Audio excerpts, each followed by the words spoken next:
Warning! The following video will have a ton of curse words and may contain tobacco use. Viewer discretion is advised. Hello, and welcome everybody to the TheJLpodthing. I'm your host, Jason Lino. Today is Tuesday, February the 6th, 2024. It's not Friday yet, I know. One day closer, though. Got a good show for you today. I recently been playing this new game called Monster Hunter World. I don't know if you guys have ever heard of it, but it's just very fun. It's quite fun, actually. I stopped playing Pal World because I got bored a little bit, so I figured I'd try that new game out, and I'm enjoying it. It's exhilarating. Check out my channel, Beep Gaming Poo, for further details.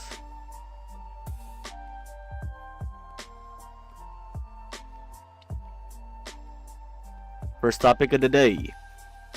News update. Beep News Update.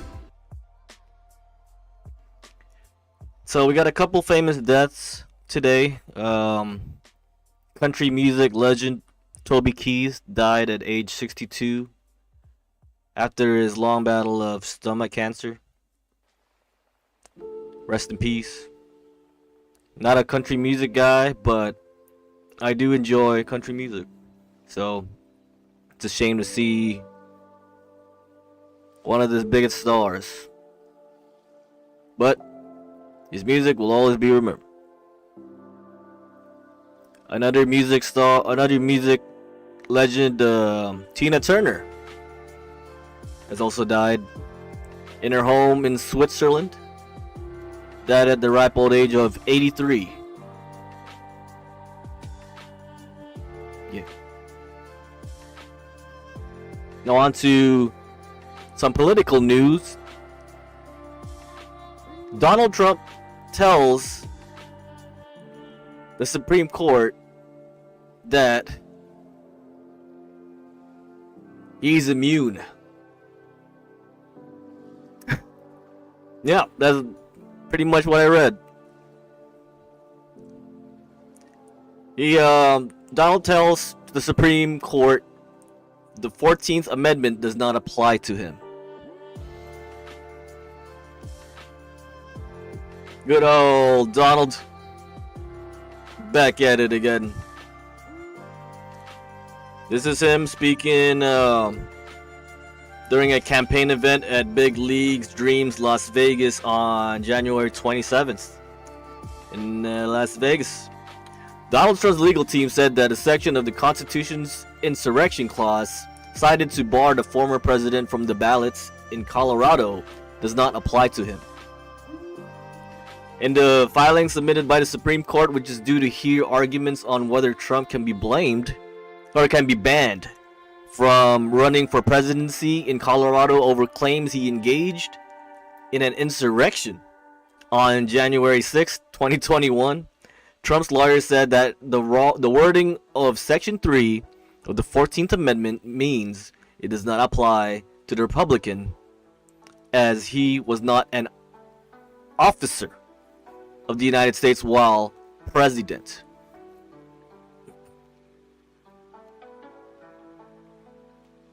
That's yeah. Take that as you will. Historic landmark decision. Judge Michael Ludwig reacts to Trump's immunity ruling, as I said earlier. Quote unquote, he is not above the law. Trump immunity rejected by the court. Man, get out of here, ads. There we go. Former President Donald Trump is not immune from the criminal case involving his efforts to overturn the 2020 presidential election.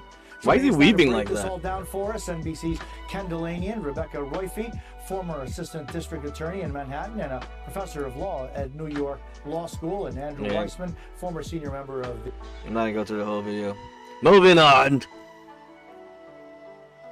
Next, we got the strongest military forces in the world. Alright, I'm kind of excited to see this. China, with a staggering 2.2 million active personnel and 1.2 million in reserve. China has the world's largest military. China can also boast about having one of the largest military budgets in the world too. On top of around 300 air vehicles, 9,000 tanks, and 700 naval vehicles at one point. Okay. China, pretty big country. Yeah, not surprised by that. But they have not been tested. You know, I've seen like some shit that that China could be paper tigers, but that's just allegations, and I'm just bullshitting. Who's next? Who's next? Taiwan. Ooh, isn't China going to war with Taiwan? Taiwan boasts 163,000 active soldiers and a reserve force of 1,065,000 1,657,000. I'm just gonna say 1.6 million. By an impressive arsenal including 800 air vehicles, 100 naval ships, and 2,000 tanks. Rigorous military training programs challenge trainees, like the demanding Road to Heaven test, where Marine Corps crawl 50 meters over jagged coral. Ow. My damn. Who's next? France. The nation of France has been at war nearly since the beginning of time. They have been involved in nearly every international conflict for over 7,000 years. The nation went through some changes since World War II, but they are currently back on their feet again and have been for some time.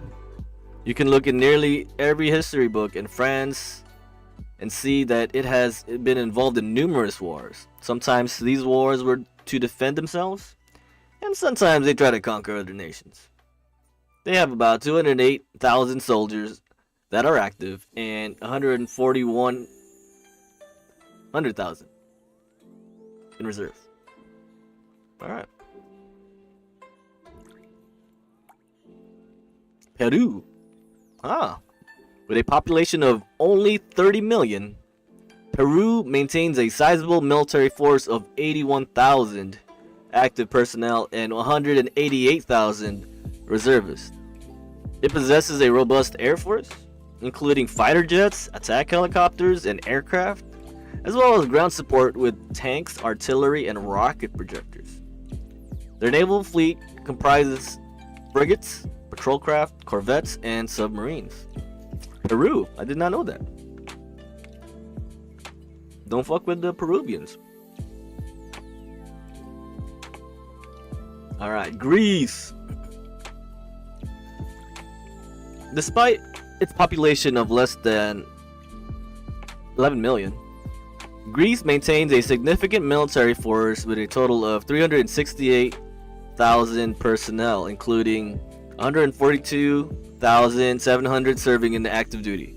The Greek military possesses fighters and attack craft, along with attack helicopters, transport aircraft, and trainers. Ground support is a key aspect with battle tanks, armored vehicles, and a range of self-propelled and towed artillery, and rocket projectors. While Greece does not operate aircraft carriers, it maintains submarines for regional defense. Yeah. Greece. Greek freak. Egypt. Egypt's military is one of the oldest and largest armed forces in the world. So it's not surprising, it's also one of the strongest. Egypt's military is made up of more than 438,000 active soldiers and 479,000 in reserve. The country also includes naval vehicles, tanks, airplanes. This, coupled with the substantial financial aid from the United States, has helped Egypt win numerous wars and protect its borders in recent years.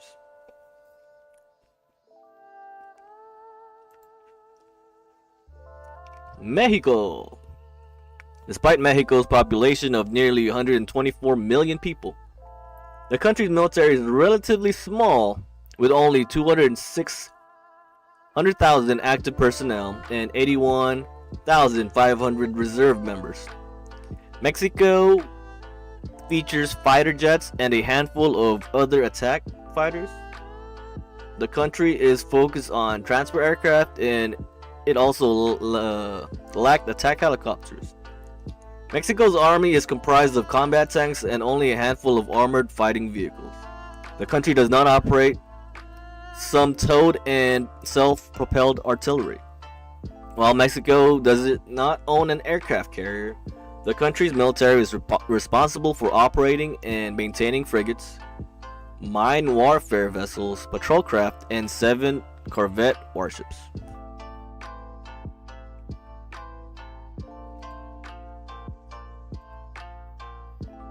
Brazil! The country of Brazil features a population of 206 million people. Oh. Cool.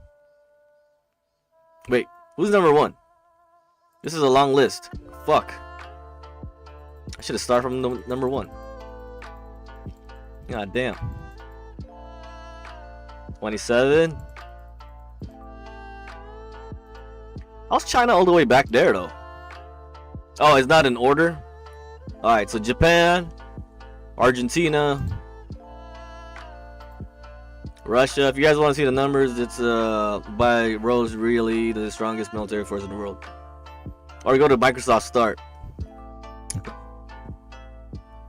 Russia, of course. Malaysia. I see you. Czech Republic. Switzerland.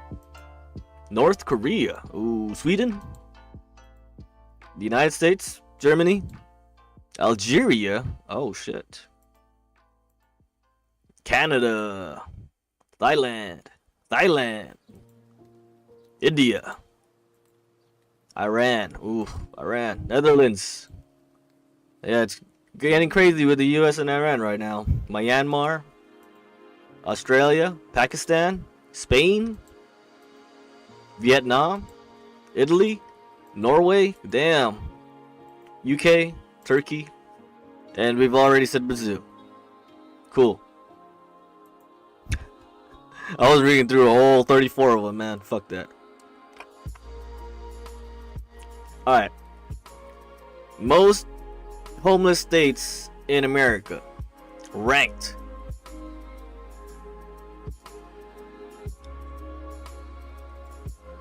Alright. If you guess, number 1 is Mississippi. I didn't guess that either. What the hell? With a homeless rate of around 4.10, Mississippi has the lowest homeless rate. Oh, the lowest. I thought this was the highest. Okay, so this is the lowest.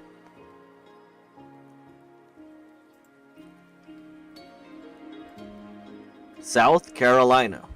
Yeah, I don't see. I don't know too many people from South Carolina. Illinois? Okay. Alabama. Okay. Alabama's ranked 3rd. Almost 540 people in the Yellowhammer State are faced with chronic homelessness. Holy shit.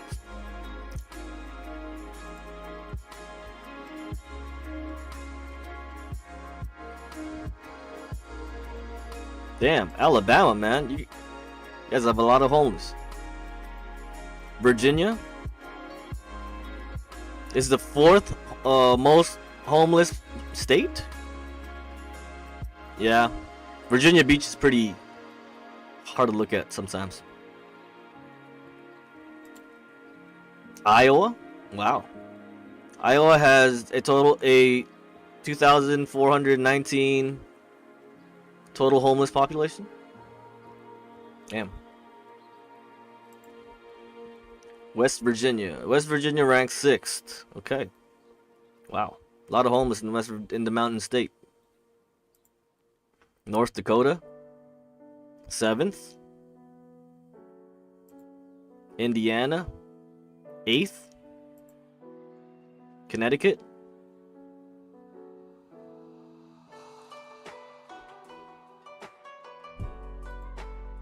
Michigan,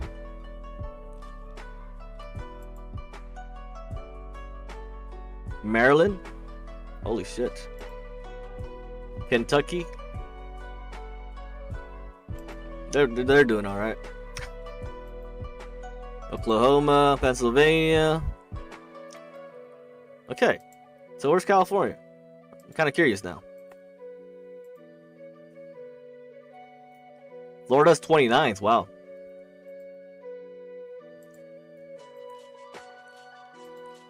Colorado. Wait, how's Colorado? Wait, I forgot where Colorado is. Nevada.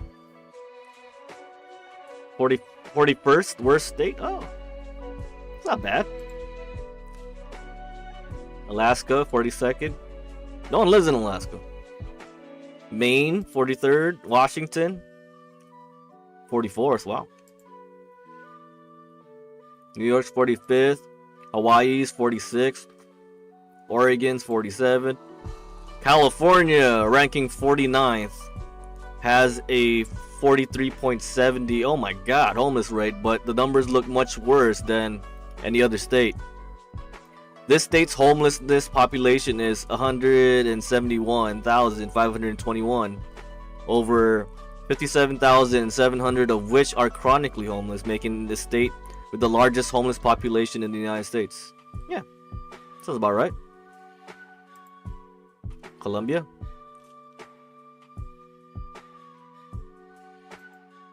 Vermont. Wow. It's pretty bad.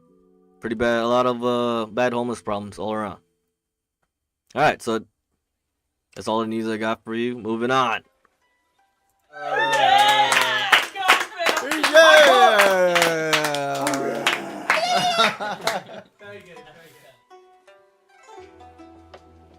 Alright, to sports and stuff. Everyone knows the Super Bowl's coming. It's this weekend. I'm kind of excited. But we've got some juicy news surrounding the Super Bowl. Patrick Mahomes makes a pricey promise to the Chiefs teammates if they keep their 2024 Super Bowl a Vegas business trip. This is him right there at the Vegas. They had like a little media day thing. Yeah. Travis Kelce was there,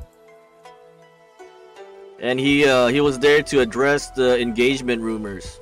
So as Taylor Swift and Travis Kelce's relationship continues to heat up, fans are hoping for a wedding bells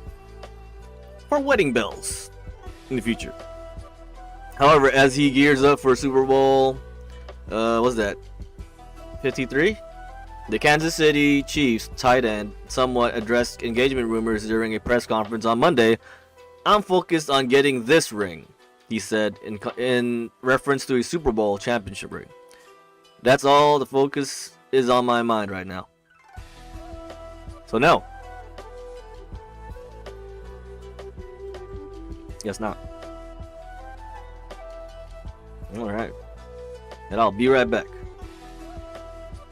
Beep.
All right, I'm back. So there's some news in the basketball world. Klay Thompson's not happy. And also, Doc Rivers was named the All-Star East coach. He only had like 3 games. I'm about to play a video of what Shaq had to say about it. That is ridiculously bad. It really is. Well, he's just going to get some money, that's for sure, and a ring. You know, it's one of these quirky things. I think there should be a rule somehow that someone else does it other than me. Maybe I'll send my staff and I'll go on vacation. And that is Doc Rivers reacting to the fact that he is going to be the All-Star Game head coach for the East. That is, of course, because Joe Mazzulla was the coach last year. You cannot coach back-to-back years, and Doc Rivers is the guy. His current record with the Bucks is 1-3. The coaches slipped that in. You can't coach back-to-back years, so that they can go on vacation back-to-back. That was a good little rule change. What do you think of the fact that he's coaching the All-Star Game? Man, it's like he said, it's one of those quirky things. Accidental, circumstantial, but I like his response. You know, at least he's not, I should beat, but he's respectable. Doc's been around the game a long time, and he knows that he didn't deserve that the Doc way. So he said the right thing, and you know, we'll see what happens. It'd be honorable of him to give Adrian the money and all that stuff, but there's nothing to get up in arms about. It's not one of those things that, you know, just happened accidentally. I think. Yeah, that was I don't know. That tells you a lot of how much the coaches care about the All-Star games. Well, not just the coaches. Well, a lot of people. It shows you how a lot of people feel about the All-Star games nowadays. It's just a little vacation, yeah.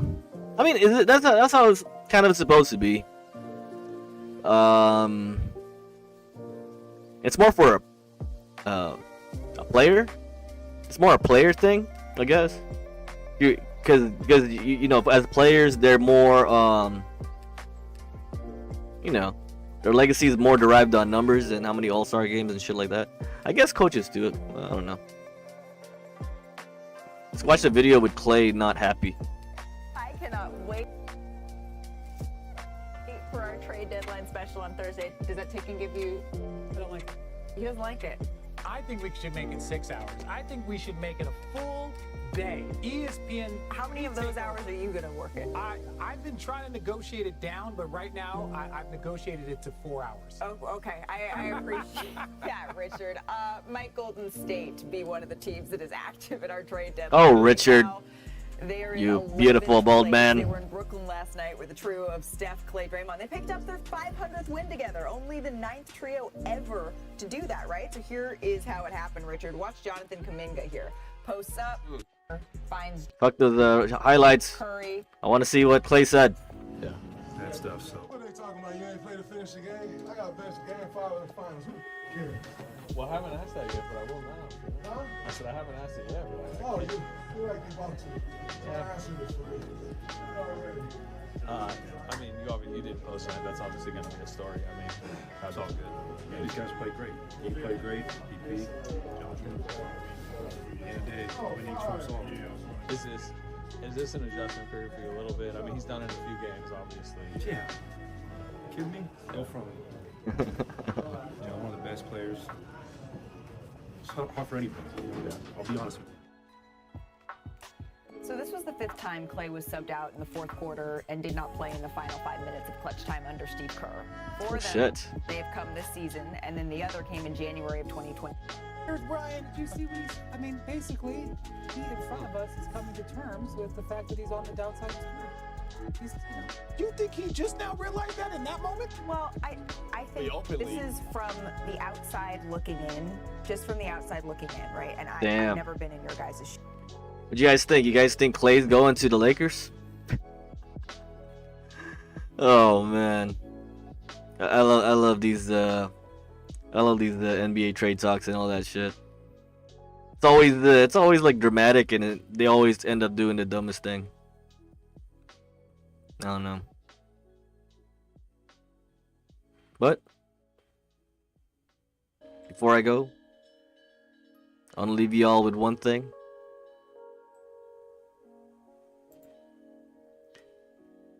It is your daily wisdom.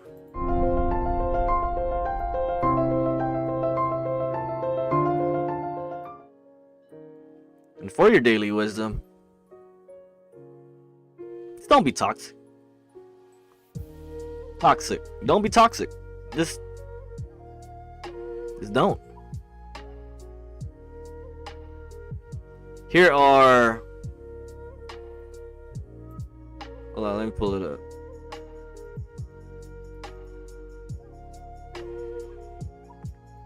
Here are 14 toxic behaviors that are ruining your relationships today.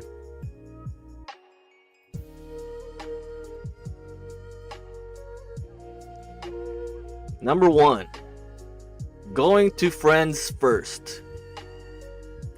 Do you run to your friends first with relationship woes? You should be talking to your partner. Sometimes seeking an inside opinion is warranted, but mostly you should be talking things out and working on things together. That's what this thing says. Oops.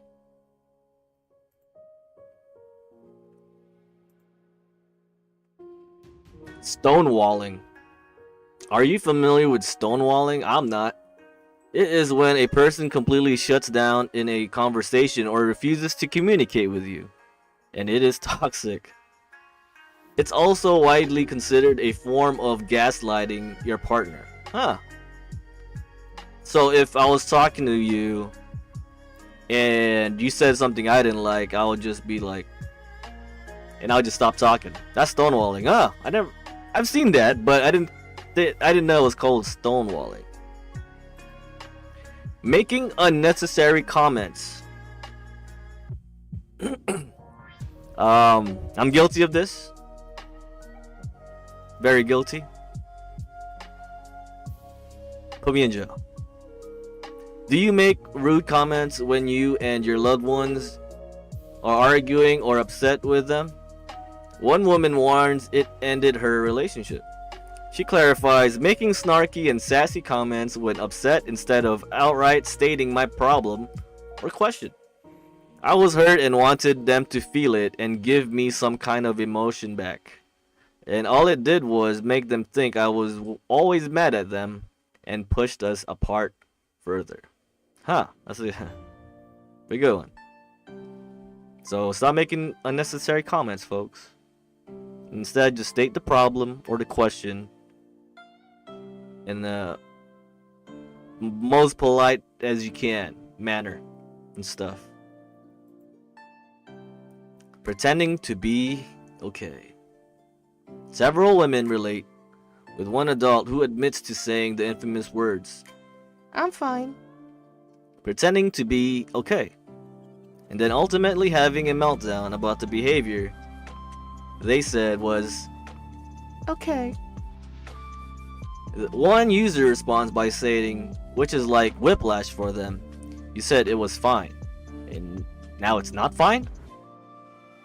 It's vital that you are honest and voice you're unhappy with something or have concerns. It matters what you think and how you feel. Almost kind of like stonewalling a bit.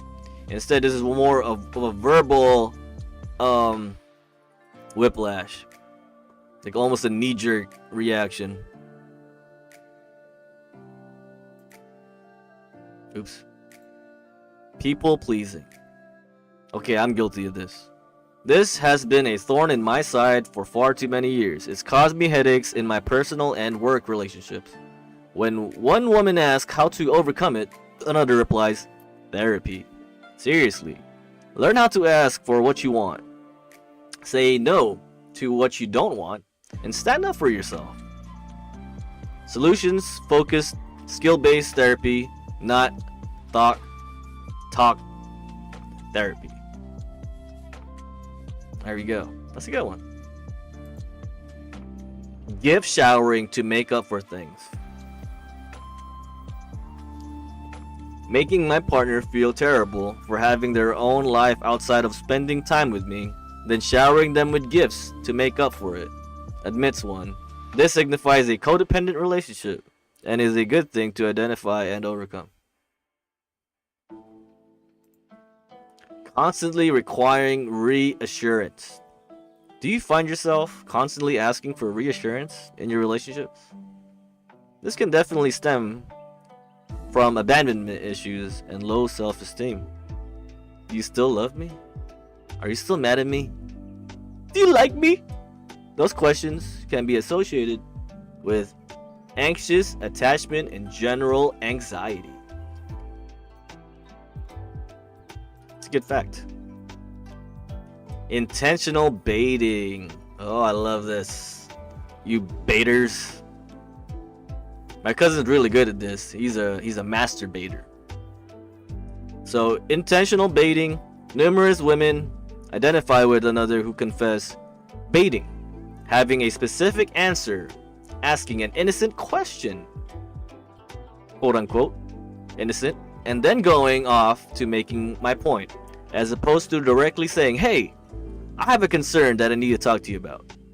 Another confirms that her ex used to do that, and she eventually felt like every question he asked was a trap. I know people like that. Trying to manage their emotions. Do you try to manage people's emotions? Someone explains. It sounds silly, but I started telling myself I'm not the keeper of moods when I start feeling compelled to fix my partner's, or frankly anyone's, emotion. I've never really dealt with that. Being possessive and jealous. Ooh. That speaks for itself. Guilt tripping.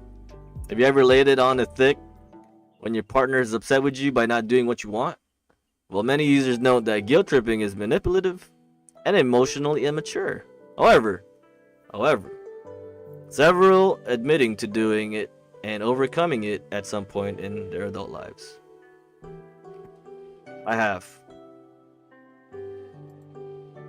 Push and pull. Do you play a game of push and pull with your partner? Someone explains that she used to play a game of push and pull.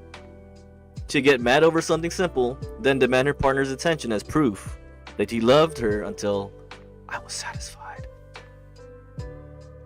It's a good one. The silent treatment. Self-explanatory.